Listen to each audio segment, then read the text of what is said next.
In a village called Kwambe, deep in the heart of Africa, laughter had become a forgotten language. The riverbeds were cracked and dry, just like the smiles on everyone's faces. A relentless drought had brought hunger, and with it, a silence so heavy it felt like a curse, one as old as the baobab trees themselves. But one small girl, Zuri, refused to accept this quiet despair. She believed that somewhere a sound of joy still existed. One sweltering afternoon, Zuri pressed her ear against the dusty red earth.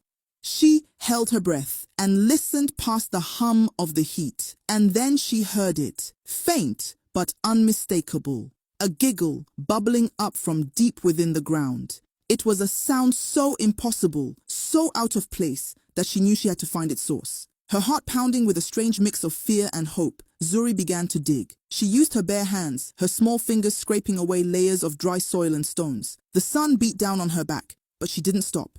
She dug and dug until her hands hit something hard and hollow. It was the root of an ancient baobab tree, gnarled and thick. Cradled inside was something that shimmered in the faint light. A cricket, not of ordinary brown or green, but spun from pure, shining gold. As Zuri gently lifted it, the golden cricket began to chirp.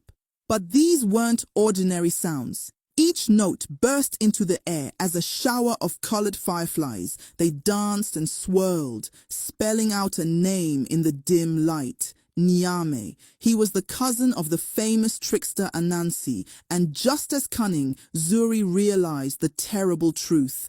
Nyame had stolen every laugh in Kwambe, bottling them up as a cruel ransom.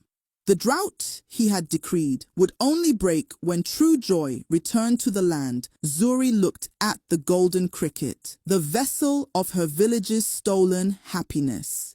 She knew she had to make a deal. She had nothing to offer, no jewels, no food, so she offered the only thing that was truly hers.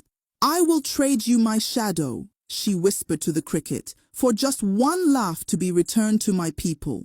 It was a desperate bargain, a piece of herself, a glimmer of hope the golden cricket seemed to understand. It chirped once more, a single clear note that was louder and more vibrant than before. And as that sound echoed across the silent village, something miraculous happened high above. The hardened, cloudless sky began to crack. A single drop of rain fell, then another and another. Soon a downpour began, but this was no ordinary rain. Each drop seemed to splash on the ground with the sound of a chuckle, a giggle, a full-bellied laugh.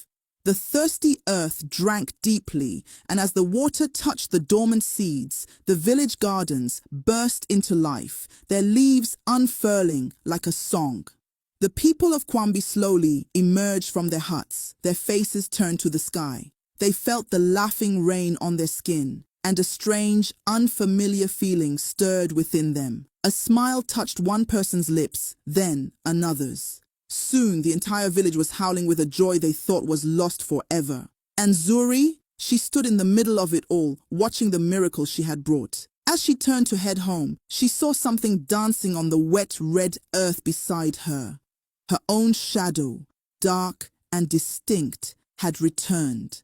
It danced and skipped all the way back to her hut, a joyful companion in a village that finally remembered how to laugh. What would you be willing to trade to bring happiness back to your world? Let me know in the comments below, and don't forget to subscribe for more stories